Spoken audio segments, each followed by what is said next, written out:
अरे प्यारे दोस्तों, क्या आपने कभी पीछे मुड़कर सोचा है समय कहाँ चला गया? हाँ, मैं भी। ये पागलपन है कि कैसे जिंदगी एक भागती हुई ट्रेन की तरह लग सकती है, खासकर हमारी ऑलवेज ऑन दुनिया में। लेकिन पता है क्या, हमारे पास चीजों को धीमा करने और सच में सफर का आनंद लेने की जितनी हम सोचते हैं, उससे ज्यादा ताकत है।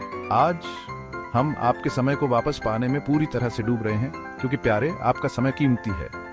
हम ओवरवेल्म को छोड़ने और एक ऐसी जिंदगी बनाने की बात कर रहे हैं जो आपको रोशन करे। अभी से शुरू करते हैं। क्या आप अपना समय वापस पाने के लिए तैयार हैं? चलो करते हैं। चलो एक पल के लिए असली बात करते हैं। समय एक पेचीदा चीज है। हम अक्सर सोचते हैं कि हमारे पास इसका बहुत कुछ है, लेकिन क्या सच में है? जब हम 18 साल के होते हैं, तब से लेकर जब हम 54 साल के होते हैं, तब तक हमारे जीवन का एक बड़ा हिस्सा खैर रोजमर्रा की भागदौड़ को समर्पित होता है। इसके बारे में सोचो। हम काम करने में अनगिनत घंटे बिताते हैं, अक्सर ऐसी नौकरियों में जो हमें संतुष्ट भी नहीं करती। हम भागदौड़ करते हैं, प्रयास करते हैं और डेडलाइंस और टारगेट्स को पूरा करने के लिए खुद को आगे बढ़ाते हैं। और फिर आता है कम्यूटिंग का समय। घंटों ट्रैफिक में या पब्लिक ट्रांसपोर्ट में बिताए, सिर्फ काम पर आने जाने के लिए।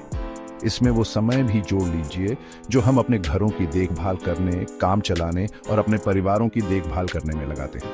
ये सब मिलकर बहुत ज्यादा हो जाता है। हम खुद से कहते हैं कि हम दुनिया की सैर करेंगे, वो किताब लिखेंगे, टैंगो सीखेंगे।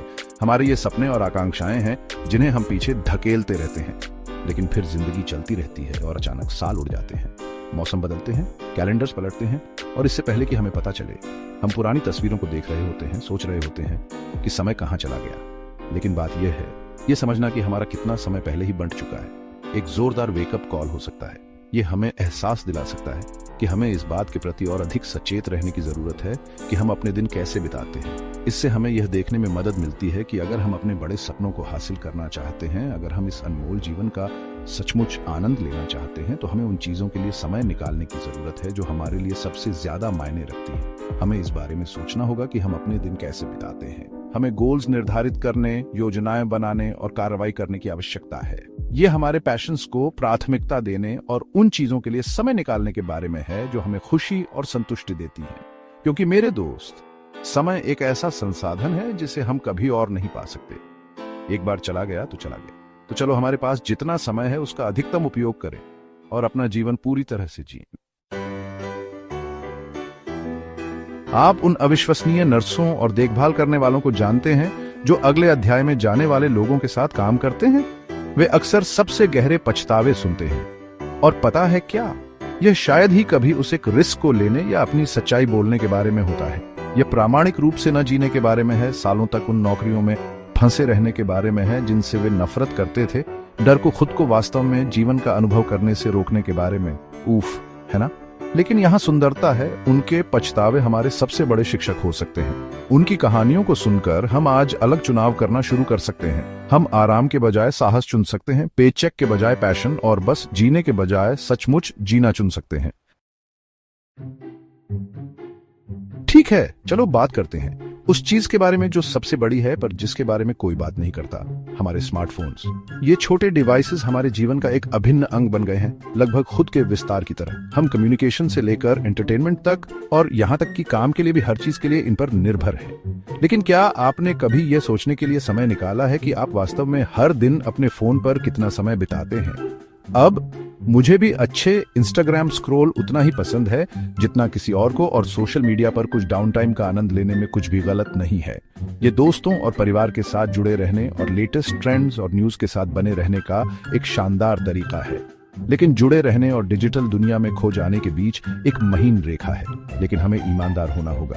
बिना सोचे समझे स्क्रॉलिंग करना और अंतहीन नोटिफिकेशंस हमारा समय इस तरह चुरा सकते हैं जिसका हमें एहसास भी नहीं होता। यह एक साइलेंट थीफ की तरह है जो धीरे धीरे हमारे कीमती पलों को छीन लेता है। हर नोटिफिकेशन, हर लाइक, हर कमेंट हमें डिजिटल अबिस में और गहराई तक खींच लेता है, जिससे इससे मुक्त होना मुश्किल हो जाता है। इसके बारे में सोचो, कितनी बार आपने अपना फोन सिर्फ कुछ चेक करने के लिए उठाया है और 1 घंटे बाद वापस रखा है, थका हुआ और अनुत्पादक महसूस कर रहे हैं। ये एक आम अनुभव है। हम अंतहीन कंटेंट के भंवर में फंस जाते हैं और इससे पहले कि हमें पता चले घंटे बीत चुके होते हैं। अपनी स्क्रीन्स के साथ यह निरंतर जुड़ाव हमें थका हुआ और वास्तविक दुनिया से कटा हुआ महसूस करा सकता है। स्टडीज से पता चलता है कि एक एवरेज व्यक्ति अपने जीवन का 1 दशक से ज्यादा समय स्क्रीन्स को देखते हुए बिताता है। 1 दशक दोस्तों, ये बहुत ज्यादा समय है। कल्पना कीजिए कि अगर हम उस समय के एक अंश को भी अधिक सार्थक गतिविधियों की ओर मोड़ दें तो हम क्या हासिल कर सकते हैं।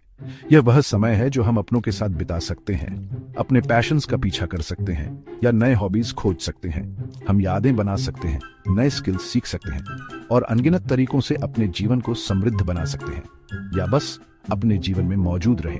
ये एक बैलेंस खोजने और इस बारे में सचेत विकल्प बनाने के बारे में है कि हम अपना समय कैसे बिताते हैं। आइए अपने पलों को पुनः प्राप्त करें और अधिक सोच समझ कर जिएं। डिजिटल ओवरवेल्म को छोड़ने और उस जीवन में कदम रखने के लिए तैयार हैं जिसे आप पसंद करते हैं। नियंत्रण करने और कुछ सार्थक बदलाव करने का समय आ गया है। चलो करते हैं। सबसे पहले डोपामीन डिटॉक्स। ये सिर्फ एक ट्रेंडी शब्द नहीं है, यह आपके दिमाग को रीसेट करने का एक पावरफुल तरीका है। हाँ, आपने सही सुना।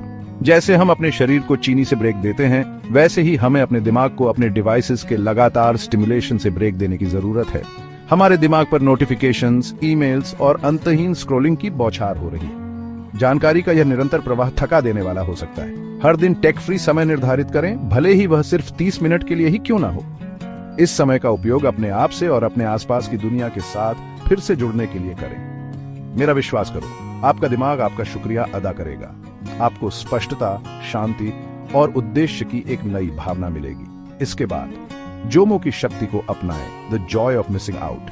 यह सिर्फ न कहने से कहीं ज्यादा है। यह आपके समय और ऊर्जा को पुनः प्राप्त करने के बारे में है। यह उन चीजों को न कहने की अनुमति देने के बारे में है जो आपको कमजोर करती हैं, और उन चीजों को हाँ कहने के बारे में है जो आपको रोशन करती हैं। उन गतिविधियों पर समय बिताएं जो आपको खुशी और संतुष्टि देती हैं, चाहे वह हॉबी हो, अपनों के साथ समय बिताना हो या बस आराम करना हो। भले ही इसका मतलब लेटेस्ट सोशल मीडिया फ्रेंजी से चूकना हो, आप कुछ और अधिक मूल्यवान हासिल कर रहे होंगे। एक ऐसा जीवन जो वास्तव में आपके साथ प्रतिध्वनित होता है। सुनो खूबसूरत लोगों, वो जिंदगी बनाने का समय अब है जिसे आप पसंद करते हैं। कल नहीं, किसी दिन नहीं, बल्कि आज। हम अपना समय कैसे बिताते हैं, इसके बारे में सचेत विकल्प बनाकर जो वास्तव में मायने रखता है उसे प्राथमिकता देकर और हर पल में मौजूद रहकर हम भविष्य के पछतावे से बच सकते हैं और एक ऐसा जीवन बना सकते हैं जो समृद्ध, सार्थक लगे और वास्तव में हमारे दिलों के साथ जुड़ा हुआ हो। याद रखें, आप उस जीवन के योग्य हैं जिसे आप पसंद करते हैं, और यह सब आपके पास मौजूद समय का अधिकतम उपयोग करने से शुरू होता है। तो मेरे दोस्तों, क्या आप अपना समय वापस पाने के लिए तैयार हैं और एक ऐसा जीवन बनाएं जो वास्तव में आपको रोशन करे? मुझे पता है कि आप हैं। याद रखें, आपके पास अपने दिनों को डिजाइन करने की शक्ति है, अपने सपनों का पीछा करने और हर एक पल का अधिकतम लाभ उठाने के लिए। अब वहां जाओ और इसे करो। मुझे आप पर विश्वास है।